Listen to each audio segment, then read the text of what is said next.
the difference between synthetic glove and unflip. And so what they do is they take the Western divisions, right, and well, the old, let's go to the 1969, Western and Eastern divisions. The Western divisions were synthetic. Eastern divisions use the statutory cows, with all. And so you essentially put a season, and you find out that the synthetic actually reduces batting average because now, shortstop can have greater range and so on and so forth. The mean of the two Z-scores, now we have the big MVP.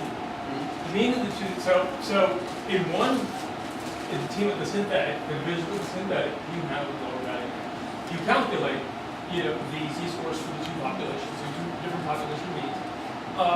And from that, right, you can actually then compare the two leagues, or the two divisions, and you can say that controlling for the glove, the Z-score would suggest that this player was the best, because relative to the others with the amount of variation, this player's Z-score was much higher, right? Is that true or false? So that comparison, what you can't even standardize the two divisions, you control the glove, right? Right. At that point in time, because everything else is held constant. Is that true? Well, I think there are really too many variables between leagues. But look, the biggest variable between leagues right now is the designated hitter. Well, I'm saying within the league. So That's one of the reasons why I use the. So you're saying within the league, so we're going to say just within the National League, the Eastern teams play Eastern teams versus the Western teams.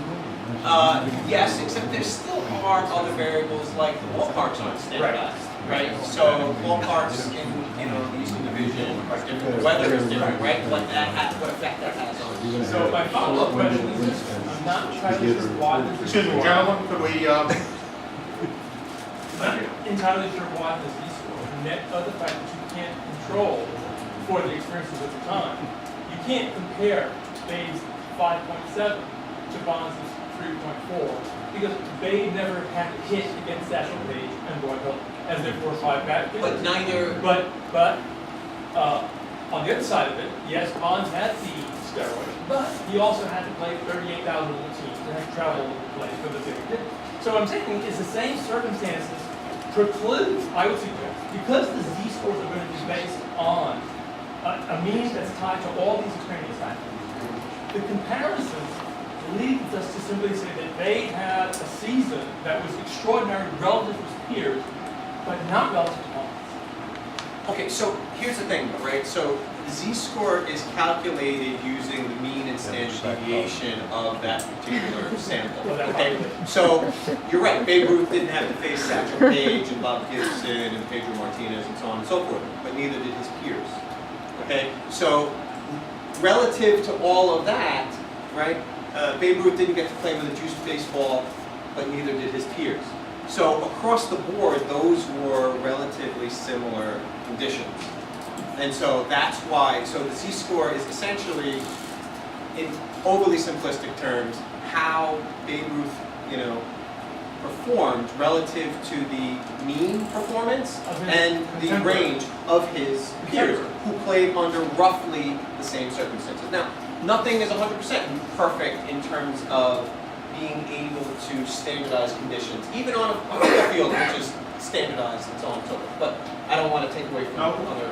Well, I was going to say, Herb, if you'd like to stand on deck for just one moment, because again, your question raises something that's really kind of basic, and that is the difference between errors in assuming that if we go out and we are up everybody 5:30 play town ball, and how we do against our peers is comparable to how you do against Christy Matthews. Right. Well, I think most people would agree that 1943, 1944, 1945 were subpar baseball seasons. I mean, and our credit to the Pete Rays, who helped keep the game going. But I don't think anybody would argue that that was comparable to what baseball had been before or what it would be afterwards. And we could talk about other eras for different times, and it's been alluded to, certainly by Ron, in terms of the era of black athletes who once didn't exist in the game, and by the way, are being minimized again in the game. So, again, my question, what do you do, and I think this is really kind of the core of your question, eras that are different so much, whether it's transcontinental travel. Well, it's the same thing. And the next frontier that I was looking to go to was comparing the American major leagues to the Japanese major leagues, right? So that's even more apples and oranges. But we have to be careful, and I have to be careful when talking about this, and anybody talking about z-scores, we have to use the right semantics. And so sometimes I have to catch myself, right? So I can't say that based on the statistics, Babe Ruth was better than Barry Bonds. I can't even say that Babe Ruth's season in 1919 was better than Barry Bonds' season in 2001. But what I can say is that in 1919, Babe Ruth outperformed his peers to a greater extent than Barry Bonds outperformed his peers on that even playing field. Okay. So semantics is important. Herbie the Burbank. Two questions with that. One is, when you do the z-scores, are you doing them by era or by season? Great question. So it's both. I don't know if you want to answer that or you want. Yeah, I mean, we did split the game up into these 7 years. We used two terrific publications, 100 Years of the World Series by Eric Enders and Baseball Timeline by Ron Solomon. And we separated by year, but we also looked at we looked at the number of seasons within those years to account for statistics. So there's a matter of taking, in the case of the home run era at 4-year span, and also looking at individual seasons within that. And how did Ted Williams come out batting average? I can actually tell you. So, yeah, actually, all right. So, You have. so again, I want to make sure I clarify. We did not compute a z-score for every statistic for every player in every season. Essentially, as what Jason said was, in each year we identified the category leaders for those specific categories and then computed z-scores for them. So you want to know about, all right, Ted Williams, I guess his 406. Oh, right, so Ted Williams, obviously in that era, right, that was 1941? 41. Right. So in that era, we have Knapp, the Joey, who for the Philadelphia Athletics actually hit 426. So Ted Williams wasn't even in our comparison. So just so you know, his Z-score for hitting 426 in 406. I'm sorry, I'm talking about Knapp, the Joey Oh, here. okay. So his Z-score was 3.95.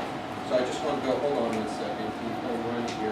George Sisler, no, I'm sorry. So the year in which Ted Williams hit 406, George Sisler hit 420, and that yielded a Z-score of 326. So we didn't even get to Ted Williams, right? But you could use this to compare by era, and that's important for Hall of Fame if you consider that people are going to compare to the years in the era. Right, well, right, exactly, especially with the steroid. Okay. Richard, I'm assuming you didn't get your question. I don't know if I should bring it up. It's a glove question again. Yes.